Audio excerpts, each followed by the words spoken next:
આરોપીને અહીં શાહી સુવિધા આપવામાં વસ્ત્રાપુર પોલીસ જાણે માહેર હોય તેવું લાગી રહ્યું છે, કારણ કે ખ્યાતિ હોસ્પિટલ કાંડના જે આરોપી છે ડોક્ટર પ્રશાંત, તેમને વીઆઈપી ટ્રીટમેન્ટ આપવામાં આવી રહી છે.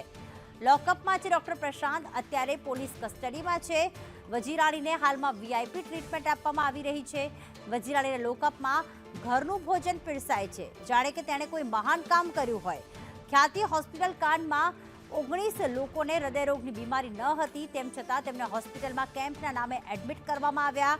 9 લોકોને સ્ટેન્ટ મૂકી દેનાર, જેને હૃદયની બીમારી ન હતી તેમ છતાં સ્ટેન્ટ મૂકી દેનાર, એન્જિયોપ્લાસ્ટી કરનાર એવા ડોક્ટર પ્રશાંત વજીરાણીને હાલમાં વીઆઈપી ટ્રીટમેન્ટ આપવામાં આવી રહી છે, કારણ કે તે તો 2 લોકોનો હત્યારો પણ છે. પોલીસે ભોજનાલયનું ટિફિન સાઇન પણ રખાવ્યું. પોલીસે વજીરાણીને ઘરનું ટિફિન અપાવ્યું. પ્રશાંતની પત્ની છે પ્રીતિ, કે જેણે લાવેલું ભોજન પોલીસે પ્રશાંતને અપાવ્યું હતું. ભોજન લઈને આવી ડોક્ટર પ્રીતિને ભોજનાલયમાં મોકલાઈ. પોલીસ કર્મીએ ભોજનાલયમાં ઘરનું બનાવેલું ટિફિન ભરાવ્યું. પોલીસ કર્મીના આદેશથી ભોજનાલયનો કર્મી ટિફિન પેક કરે છે. આ વિડીયો માત્ર સંદેશ પાસે છે. હાલમાં આપ જોઈ રહ્યા છો કે જેમાં જે ભોજનાલય છે તેનું ટિફિન તો મુકાવડાઈ દેવામાં આવ્યું, પરંતુ ઘરથી ટિફિન જે લાવેલા પ્રશાંતના જે પત્ની છે ડોક્ટર પ્રીતિ, તે અહીંયા આવે છે. પોલીસ કર્મી તેને કહે છે કે ત્યાંથી તમે તમારું ઘરનું ભોજન ટિફિનમાં ભરો ને પછી લાવો, જેના કારણે એવું લાગે કે આ તો ભોજનાલયમાંથી ટિફિન આવ્યું છે, પરંતુ એવું નથી. અહીંયા તો વીઆઈપી ટ્રીટમેન્ટ મળી રહી છે ડોક્ટર પ્રશાંતને, કે જાણે તેણે કોઈ ખૂબ જ સારું કાર્ય કર્યું હોય અને એ રીતે લોકઅપમાં નહીં પરંતુ પોતાના ઘરમાં બેઠો હોય તે રીતે તેને વીઆઈપી ટ્રીટમેન્ટ આપવામાં આવી રહી છે. એક્સક્લુઝિવ વિડીયો અત્યારે આપ સંદેશ પર જોઈ રહ્યા છો, ત્યારે સંદેશ ન્યૂઝ અહીંયા અનેક સવાલો પણ ઉઠાવી રહ્યું છે કે કોના ઓર્ડરથી આખરે આરોપીને ઘરનું ભોજન પીરસાઈ રહ્યું છે. કોંગ્રેસના પ્રવક્તા હેમાંગભાઈ રાવલ અમારી સાથે ફોન લાઈન પર છે. હેમાંગભાઈ, આ દ્રશ્યો અમારી પાસે આવ્યા છે, આ વિડીયો અમારી પાસે આવ્યો છે, ને જેમાં દેખાઈ રહ્યું છે કે ડોક્ટર પ્રશાંતને મળી રહી છે વીઆઈપી ટ્રીટમેન્ટ. આપની શું પ્રતિક્રિયા? આ બિલકુલ ગુજરાત પોલીસ જે છે એ મને લાગે છે કે કોઈકના ઈશારે કામ કરતી હોય એમ લાગે છે.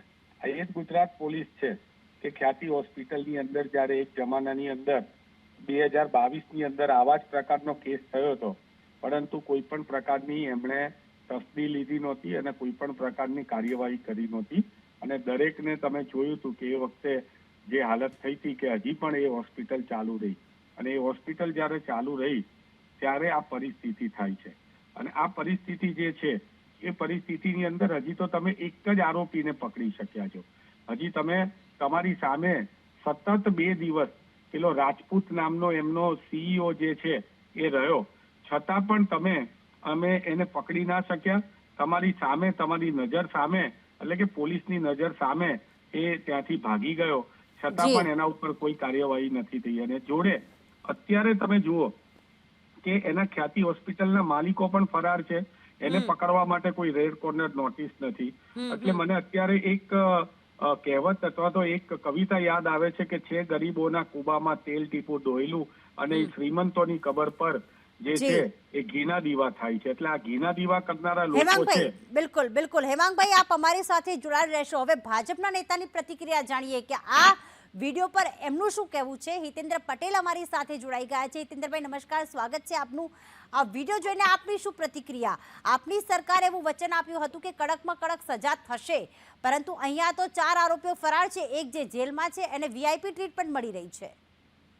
જો ખ્યાતિ હોસ્પિટલની જે ઘટના છે દુઃખદ છે. સરકાર તરફથી અને ભારતીય જનતા પાર્ટી તરફથી અને સખત શબ્દોમાં એની નિંદા કરીએ છીએ. સરકાર એની બાબતમાં તમામ તકેદારીના પગલાં સાથે કડક કાર્યવાહી કરવાની એને કાળજી લીધી છે.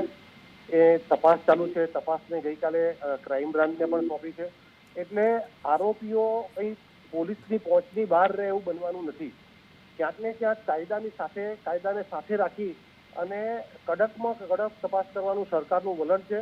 એ હોસ્પિટલને સસ્પેન્ડ કરવાનું, એને યોજનાકીય લાભો આપવાનું બંધ કરવાનું, એના ડોક્ટરોના કેન્સલેશન, એના જે લાયસન્સ છે એ કેન્સલ કરવાની તમામ કાર્યવાહીની બાબતમાં સરકાર એક્ટિવ છે. એને કરેલી કામગીરી, એ ડોક્ટરે અન્ય હોસ્પિટલમાં કરેલી કામગીરી, આ હોસ્પિટલમાં થયેલી આ કાર્ડિયાક સિવાયની કામગીરી, તમામની તપાસ પણ સમિતિ એ કરી રહી છે. અને કોઈ પણ આરોપી એ પોલીસની પહોંચથી દૂર રહેવાના નથી. ક્યાંક ને જી ક્યાંક હિતેન્દ્રભાઈ, માફ કરશો, આપને ટોકી રહી છું. પહેલા માફી એટલે માંગી રહી છું કારણ કે આપ ફરિયાદ કરશો કે મને બોલવા ન દીધો, પણ આપે કહ્યું સરકારે આ પગલાં લીધા, સસ્પેન્ડ કર્યા, ડોક્ટરને અરેસ્ટ કર્યા, પણ હવે વીઆઈપી ટ્રીટમેન્ટ કેમ આપો છો? નહીં, જો એમાં પોલીસ મેન્યુઅલમાં પણ એ રીતે છે કે જ્યાં સુધી એ તાજા કામનો કેદી હોય કે કસ્ટડી પોલીસ કસ્ટડીમાં હોય ત્યાં સુધી સામાન્ય રીતે આવા પ્રકારની એને અનુકૂળતા કરતા હોય છે. અહીંયા આપણા અચ્છા. માધ્યમથી આ જી. બાબત જાણવામાં આવી છે, તો હવે પછી એને કડકમાં કડક સૂચના આપી અને આવી ફેસિલિટી ન મળે એવી હેમાંગભાઈ શું કહેવા માંગશો આપ? મને લાગે છે પોલીસ મેન્યુઅલના બહાને સરકાર જે છે એ આવા આરોપીને છાવરી રહી છે અને વીઆઈપી ટ્રીટમેન્ટ આપી રહી છે. તમારો વિડીયો બતાવે છે. પહેલા તો સંદેશને ધન્યવાદ આપું છું કે તમે આ પ્રકારનું સ્ટ્રિંગ ઓપરેશન કર્યું અને સાચી હકીકત બહાર લાયા. અને હિતેન્દ્રભાઈ કહે છે કે અમે કડક કાર્યવાહી કરીશું અને ડોક્ટરોના લાયસન્સ, અરે ભાઈ ડોક્ટરોના લાયસન્સ રદ નથી કરવાના, ખ્યાતિ હોસ્પિટલનું લાયસન્સ રદ કરવાનું છે. તમે ભૂતકાળની અંદર પણ આ લાયસન્સ રદ નથી કર્યું, સસ્પેન્ડ કરવું અને યોજનામાંથી બ્લેકલિસ્ટ કર્યું. એવી તો તમે ઘણી હોસ્પિટલો પહેલા કરીને પછી પૈસા ખવડાવીને પાછી ફરીથી હોસ્પિટલ એ લાઈનમાં આવી ગયેલી છે. સમગ્ર હોસ્પિટલને, આખી હોસ્પિટલના લાયસન્સ રદ કરવા જોઈએ અને હોસ્પિટલ ઉપર સરકારે કબજો લઈ લેવો જોઈએ. જે પ્રમાણે ભૂતકાળમાં ઇન્દિરા ગાંધીએ બેંકોનું રાષ્ટ્રીયકરણ કર્યું હતું એ રીતે હવે ગુજરાતની અંદર આ ખાનગી અને કોર્પોરેટ હોસ્પિટલનો પણ રાષ્ટ્રીયકરણ કરવાનો હવે સમય પાકી ગયો છે. અને છેલ્લી વાત પ્રીતિ, પછી તમે હિતેન્દ્રભાઈનો જવાબ લેજો.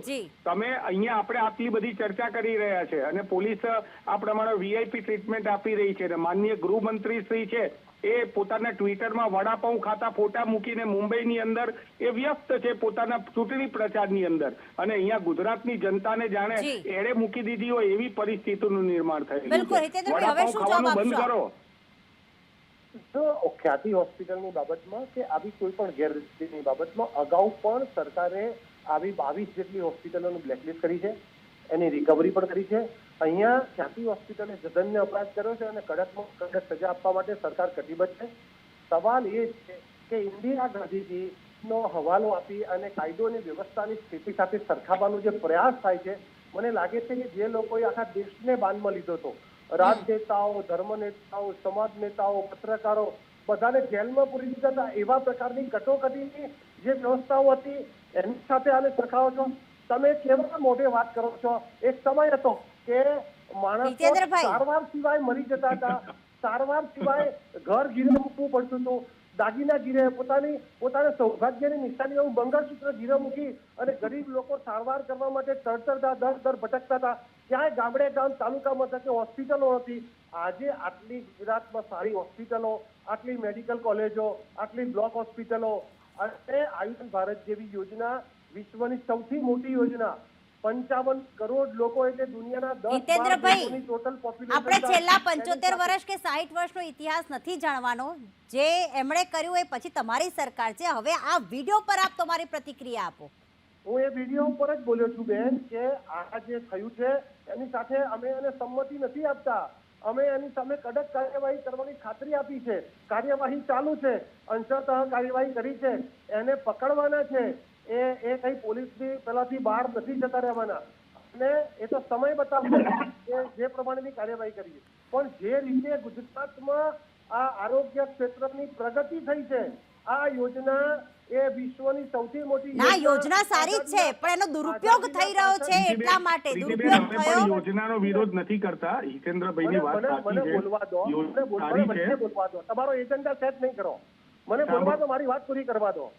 તમે જેવી રીતે ભાઈ રાવલજીને સતત બોલવા દીધા, વિરોધ નથી, પરંતુ યોજનાના નામે જે પ્રમાણે ભ્રષ્ટાચાર થઈ રહ્યો છે એનો વિરોધ છે. કરવા દો મારી વાત. ભ્રષ્ટાચાર તો ભ્રષ્ટાચારની ગંગોત્રી તમે હતા એટલે તો તમને અત્યારે બાર આવી દીધા. હિતેન્દ્રભાઈ તમારી વાત પૂરી થઈ ગઈ હોય, હિતેન્દ્રભાઈ તમારી વાત પૂરી થઈ ગઈ હોય તો હું એક જ વાત કહું કે ભારતીય જનતા પાર્ટીના પ્રવક્તાઓ જે છે,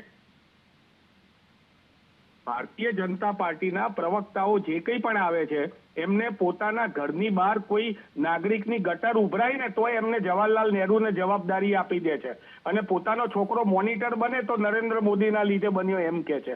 અરે ભાઈ, હવે તમને 30 વર્ષથી ગુજરાતમાં શાસન આપેલું છે અને તમારા જ એક નેતા બોલતા હતા એક જમાનામાં, જે અમારામાં હતા, હાર્દિકભાઈ પટેલ, કે મારા પપ્પા જે છે ધોતી જબ્બો પહેરતા હતા અને ટોપી પહેરતા હતા અને હું પેન્ટ પહેરું છું, એને વિકાસ ના કહેવાય.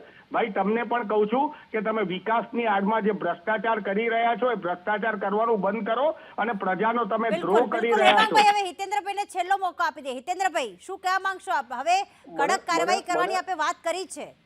મને આનંદ એટલી વાતનો છે કે કોંગ્રેસના પ્રવક્તાઓ આવી અને રોજ બરોજ એમ કહે છે કે 30 વર્ષથી ગુજરાતમાં તમારી સરકાર છે, તો તમે આત્મમંથન કરો કે સાચું કોણ છે. તમે આ વાહિયાત વાતો કરી અને સારી સારી યોજનાઓનો વિરોધ કરો છો. એક નાનકડી અહીંયા યોજનાનો ઘટનાને વિરોધ આધારે નથી, હિતેન્દ્રભાઈ. એક નાની ઘટનાને આધારે પાક વીમા ઉપર સવાલો ઉઠાવવા, નાનકડી ઘટનાને આધારે નવા કૃષિ કાયદાનો વિરોધ કરવો, એક નાનકડી ઘટનાને આધારે આ આયુષ્માન ભારત યોજનાને વગોવવાની કોશિશ કરવી, જેના માટે હિતેન્દ્રભાઈ, 2 વ્યક્તિ મરી ગયા છે અને તમે નાની ઘટના કહો છો. અને 2 વ્યક્તિનું મોત થયું છે અને મોત પણ કઈ રીતે થયું છે? ઓપરેશન કરવાનું નહોતું અને કરી નાખ્યું છે. અને ભારતીય જનતા પાર્ટીની સરકારે એ ડોક્ટરોને પૈસા આપી દીધા છે. હિતેન્દ્રભાઈ, નાની ઘટના કહીને તમે અત્યારે ગુજરાતની જનતાનું અપમાન કરી રહ્યા છો. 2 વ્યક્તિના મોતનો મલાજો નથી પાડતા તમે. આ નાની ઘટના નથી. તમારા ગૃહમંત્રી મુંબઈમાં વડાપાઉં ખાય છે. તમારા ઋષિકેશ પટેલ આના ઉપર કઈ બોલવા તૈયાર નથી અને તમે આને નાની ઘટના કહો છો. મને લાગે છે કે ભારતીય જનતા પાર્ટી એક કે બીજી રીતે ખ્યાતિ હોસ્પિટલને બચાવી રહી છે. અને આ બીજી વાત એ છે હિતેન્દ્રભાઈ કે જેણે આ બધું કર્યું છે, જેણે ખોટી ટ્રીટમેન્ટ કરી છે, એને તો વીઆઈપી ટ્રીટમેન્ટ મળી રહી છે. જો આમાં આપણે ડિબેટ કરીએ ને ત્યારે સાંભળવાની, જ્યારે આપણે આક્ષેપ કરીએ કે કોંગ્રેસ ભાજપના પ્રવક્તાઓ આવું કરે છે, ત્યારે કોંગ્રેસના પ્રવક્તાની બાલિશતાને સાંભળવાની પણ તૈયારી રાખવી પડે. જે લોકો વિવશતાથી એમ કહે છે કે 30 વર્ષથી આપ્યું છે, તો જનતાનું તમે અપમાન કરો છો. જનતા જે પણ હિતેન્દ્રભાઈ, તમે મુદ્દાની વાત કરો.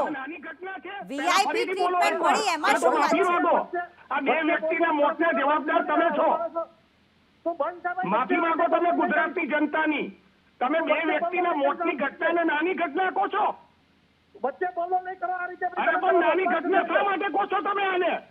તમે ભારતીય જનતા પાર્ટી આને નાની ઘટના કે છે? આ ગુજરાતની અંદર આજે જે ગુજરાતનું આરોગ્યની જે સ્થિતિ છે એના ઉપર કાળો ટીલ્લો છે આ, અને એને તમે નાની ઘટના કહી રહ્યા છો. ખૂબ જ દુઃખદની બાબત છે. બંધ થાવ, તને શરમ નથી આવતી રાહુલજી? અરે નાની ઘટના કઈ રીતે કહો છો તમે? પહેલા સ્વીકારો કે આ નાની ઘટના નથી. તમે માફી માંગો ગુજરાતની જનતાની. તમે શા માટે ખ્યાતિના સત્તાવાળાની ફેવર કરી રહ્યા છો નાની ઘટના કહીને?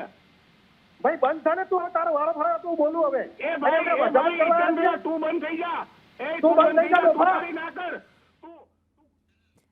બિલકુલ ભાજપ અને કોંગ્રેસના આક્ષેપ થતા રહેશે, પરંતુ એ સૌથી મોટી વાત એ છે કે અહીંયા પ્રવક્તા જે છે એ નાની ઘટના બતાવી રહ્યા છે. આ ઘટનાને જેમાં 2 લોકોના મોત થઈ ગયા છે. આભાર હેમાંગભાઈ, હિતેન્દ્રભાઈ, અમારી સાથે જોડાવા બદલ.